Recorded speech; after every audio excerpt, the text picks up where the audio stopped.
अस्सलाम वालेकुम, सुप्रभात बच्चों। आशा करती हूँ आप सब कुशल मंगल होंगे। बच्चों, आज मैं आप लोगों के सामने नया पाठ लाई हूँ, पाठ 6। पाठ का नाम है प्यारे और निराले साथी।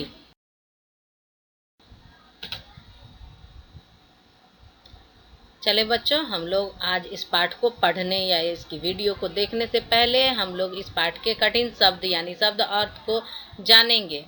यहाँ पर देखिए, सबसे पहला शब्द क्या है बच्चों? कुशल मंगल। कुशल मंगल का हिंदी अर्थ होता है ठीक ठाक। इसको इंग्लिश में हम लोग वेल एंड गुड भी बोल सकते हैं। यहाँ पर देखें, दूसरा शब्द है दुभर, मतलब मुश्किल, रेयर जो बोलते हैं ना, रेयर केस में ये मिलता है, बहुत ही कम, मतलब मुश्किल से। दूसरा देखें, विनाश, अस्तित्व ना रहना, नाश, मतलब इसका अर्थ इंग्लिश में आप इसको कह सकते हैं डिस्ट्रक्शन बोल सकते हैं बच्चों। निर्भर मतलब डिपेंडेंट, जो दूसरे के सहारे हो। क्रूरता मतलब क्रुएल्टी, दया के बिना। बिरादर मतलब सिमिलर, समान जाति का।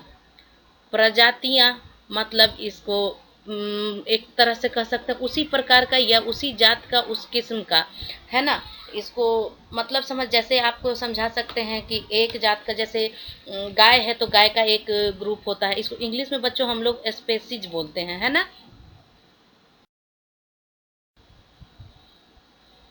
बच्चों, यहाँ पर देखें, अगला शब्द है कल्याण, मतलब उद्धार होना, मंगल होना, अच्छा होना, बेहतर होना। इसको वेलफेयर बोलेंगे बच्चों हम लोग। मांसाहारी मतलब मांस खाने वाला, नॉन वेजिटेरियन जिसको बोलेंगे। तमाम है अगला शब्द। तमाम का अर्थ होता है ऑल, मतलब सारा। और उसके आगे है आपका आवश्यक, मतलब जरूरी, यानी रिक्वायर्ड जो चीज़ें होती है। यहाँ पर देखिए, पर्यावरण मतलब इन्वायरमेंट, आप लोग सब जानते हैं, हमारे आसपास का वातावरण। यहाँ पर वन्य है अगला शब्द। वन्य मतलब होता है वन में रहने या पैदा होने वाला, यानी वाइल्ड, जो जंगल का, जो जंगली बोलेंगे उसको। यहाँ पर देखें, भावी पीढ़ी मतलब भविष्य में पैदा होने वाले लोग, यानी हमारा फ्यूचर जनरेशन जो हुआ। यहाँ देखें, समस्याएं, परेशानियां, यानी प्रॉब्लम या इशूज बोलते हैं। वृद्धि मतलब बढ़ोतरी, ग्रोथ जिसको बोलेंगे बच्चों।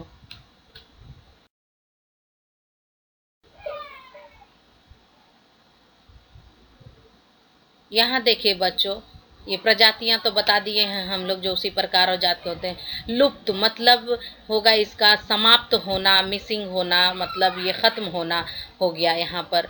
अगला है यहाँ पे बर्बर, मतलब असभ्य, जंगली, जिसको हम लोग कह सकते हैं एक तरह से नॉट एजुकेटेड पीपुल कह सकते हैं हम लोग। अगला शब्द है यहाँ पे संरक्षण, मतलब रक्षा, रक्षा करना या रक्षा देना जो होता है, यानी रक्षा भी सिर्फ कह सकते हैं, प्रोटेक्शन जिसको कह सकते हैं। अभ्यारण्य मतलब आश्रय स्थान, जहाँ पर जीव जंतु का रखने का जो जगह होता है उसको भी कह सकते हैं हम लोग, जैसे नेशनल पार्क इसको इंग्लिश में कह सकते हैं। कार्यरत, काम में लगा हुआ, वर्किंग जिसको बोलेंगे। भागीदारी मतलब हिस्सा लेना, यानी पार्टिसिपेशन।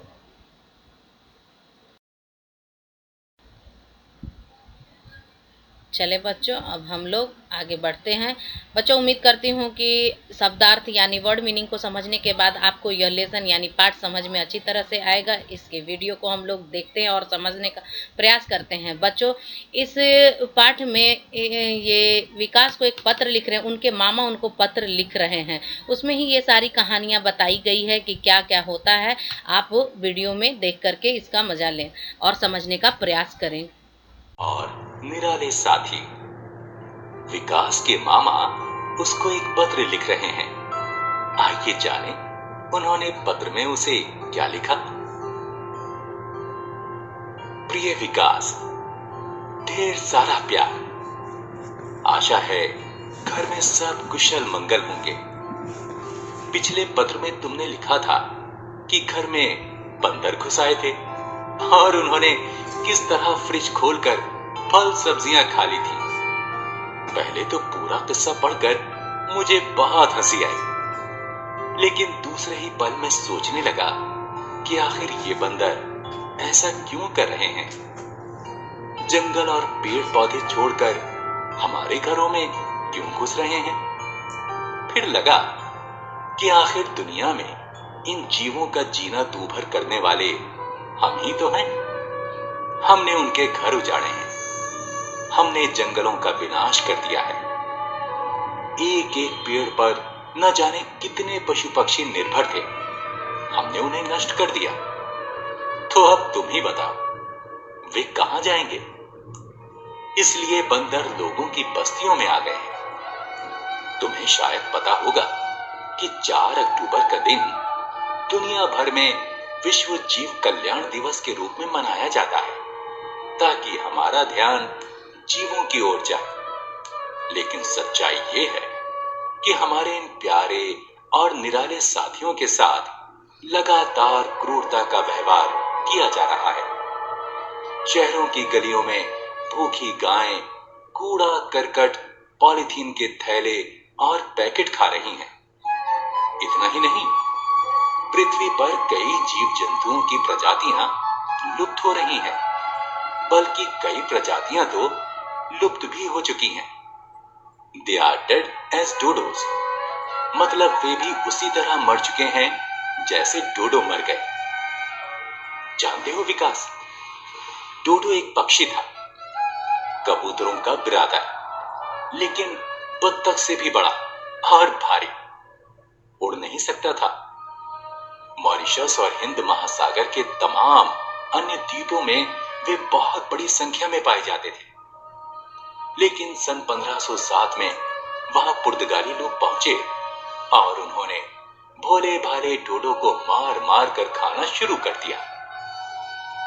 कितने दुख की बात है कि सन 1681 में डोडो का नामो निशान इस दुनिया से मिट गया। आज तुम किताबों में केवल उसका चित्र ही देख सकते हो। इसी तरह हमारे देश में एक बहुत ही सुंदर प्राणी होता था, चीता। लेकिन मनुष्य जाति ने उसे भी नष्ट कर दिया। जानते हो क्यों?